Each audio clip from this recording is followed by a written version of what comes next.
I guess that makes a lot of sense when you're doing videos. Like a lot of your videos are like there's clearly like a how would I say it?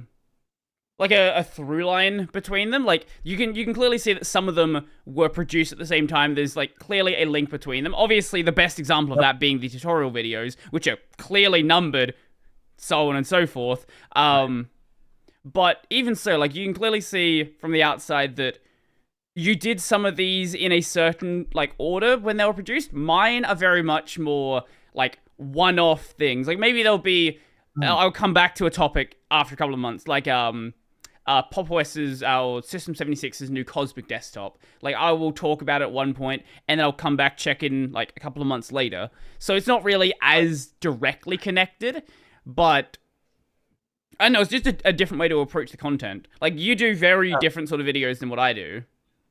Yeah, well, sometimes there's going to be situations where I can't get away with that too, because I think there's going to be times where you have to go back to certain things. So what I've started doing, and I hope this isn't a terrible idea, I've created a B-roll library. So anytime I show myself doing something, I'm like, oh, that'd be good for the library, and then we'll see if I can pick from that and maybe save time from getting B-roll. There's all these things that we think about as content creators, but then at the same time staying up to date on all the technology that's happening and everything that's happening in the news, and the latest plasma release, had to check that out. I just decided all of a sudden, if the world depends on me doing a video right now. Okay, I'm joking on that, it wasn't that that, but sometimes you get this idea like, I got to do this video right now, because why didn't I do this video already? Oh my gosh, I can't believe I forgot about that. Right. you know all So kinds of things to keep track of. for sure, for sure. So how long have you been making videos for? I think the channel started in its original form in 2012 or 2013 or somewhere around there. But Okay. I didn't make it a serious attempt until probably, I want to guess, 2017 or 2018, because that's when I really felt like I could make this into something. Most of the Right. older videos aren't there anymore, but it's also hard to say I've been doing it for 10 years, because I've always hated editing up until lately. I love it now, but Mhm. for most of my career, I've hated it. I just felt like I wanted to talk into the microphone and teach and do the things and then have that be it. But the other parts of it, I went into kicking and screaming. But eventually, I started getting into editing and realized that I loved it. So we could argue that that's when I started with the video, because doing everything in one take was really, really tough. Yeah, I I don't wish that on anyone. I've tried a little bit to do like one take stuff, and I can't do it. Mm, I need like mm. I need to cut things. If I this is a good example of what happens if I do things in one take. I just ramble. I take a lot of pauses, Yep. and yeah, it's not a pleasant viewing experience. If I'm just like, if the point of the video is to just ramble, like in a live stream, for example, it doesn't really matter. But if I'm trying to talk about something like a new Wayland protocol, for example, and I want to Mhm. get to the point and explain what it's actually about, I stumble across words. I lose my train of thought, and this is yeah, I it just makes way more sense to cut it. I know some people don't really like really jumpy cuts, but you get jumpy cuts or you get unwatchable videos. Those are your two options, basically. Well, eventually, you get to a point where people won't even notice that anyway, Sure, because yeah, if you're no one doing, I really mean, comments people anymore. expect cuts. If you watch the local news, I mean, and count how many jump cuts there are in one local news broadcast, but nobody even, raises an eyebrow about something like that. Mhm. But as soon as it's in a YouTube video, it's a problem. I think at a certain point, people really stop caring. I Mhm. don't think I've seen that comment in quite some time. I used to, but I think there's a little process you go through, and eventually people, oh yeah, there he's editing. We can't change how he's doing it. He's doing his thing, so they kind of accept it. Well, At least I hope that.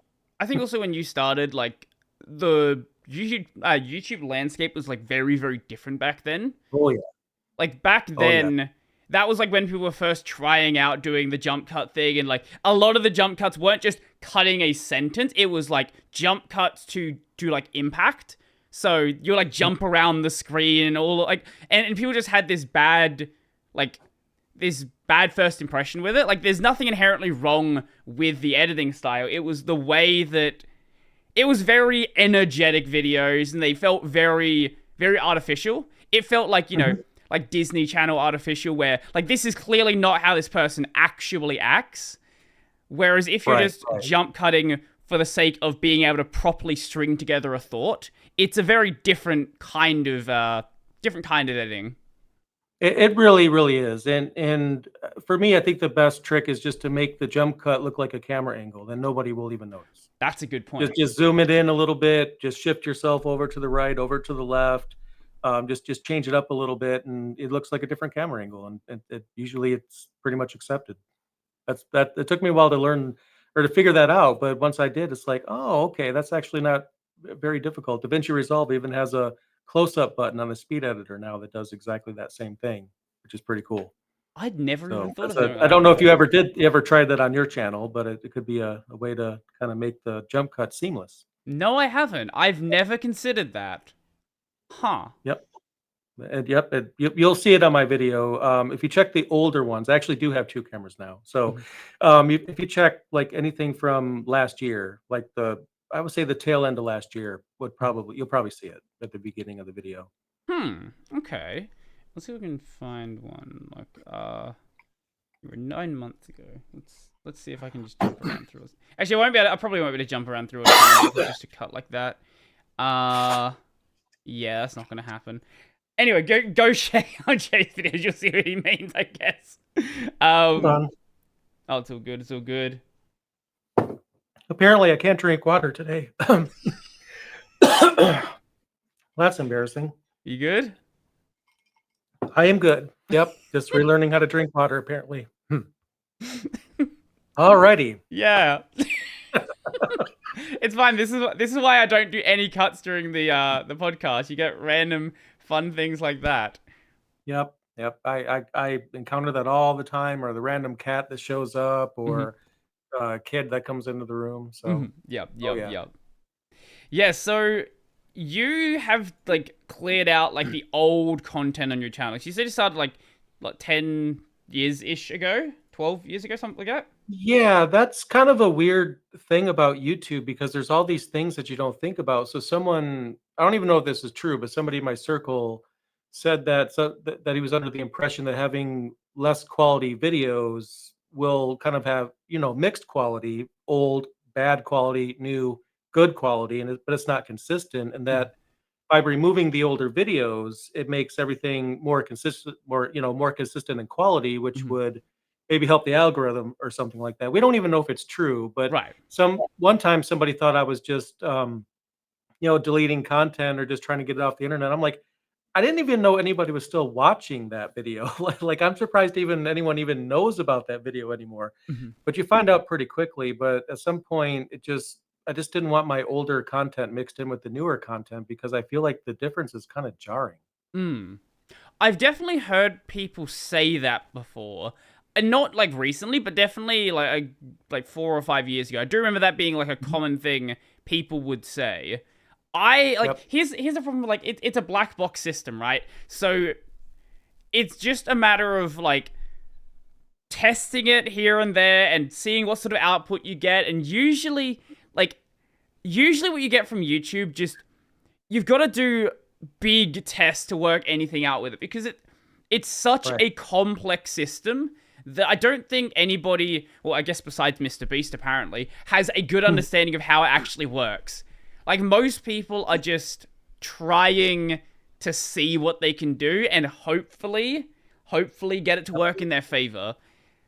You've got like Yeah, that's yeah. basically YouTube in a nutshell. I think you've nailed it. That's basically what it is. You Mhm. you hope for this 1% improvement, that 1% improvement, which doesn't really amount to much individually, but these little tiny tweaks over a long period of time, they start to add up. And I Mhm. think that's when you start to see the difference. But it's kind of defeating to some people because they don't see like a big jump. They're Right. looking for that big pat on the back. They see like, oh, I made $70 last month, and this month I made $80. So great, I can get a PS5 game, I guess, or something like that. And then eventually it, goes up as you go. But it's just every 1% really counts. But after a while, it starts to stack. And then that's how, unless you're Mr. Beast, or I don't know how he got big, but Well, initially unless you're that popular.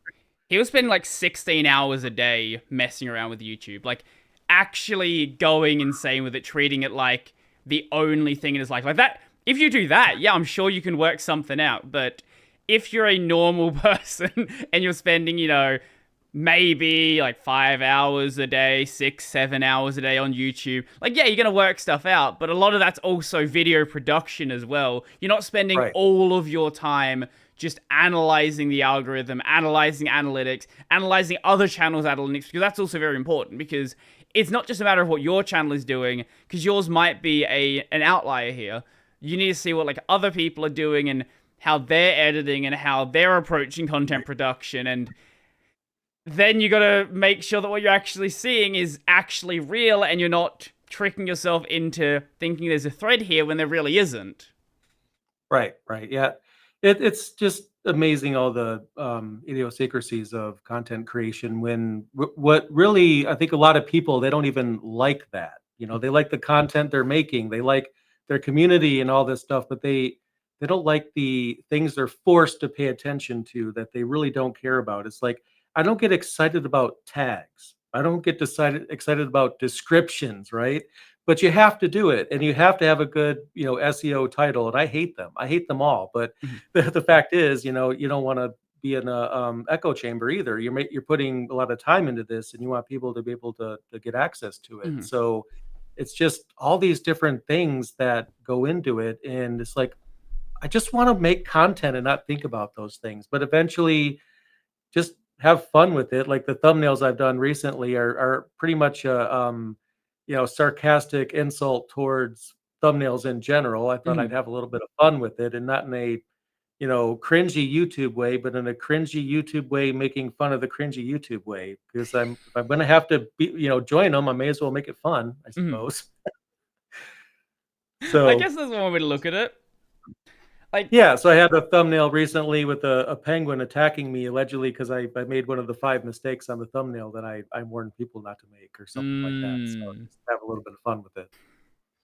honestly, people talk about the whole like YouTube face thumbnails, Right. like all that. I actually enjoy making them. Like, I know people like there's some people that complain about them, but maybe this is going to be an unpopular opinion, but there is this viewer power fantasy that their opinion Mm. on the way that thumbnails work, the way that Right. titles work, that what they're saying is actually reflected in reality. And one thing I have very clearly noticed is what a lot of people say they want from a video isn't necessarily what actually is being watched. Because I've made videos Right. of people like, oh, make a video, this like super niche video on this thing, and like 10 out of 10.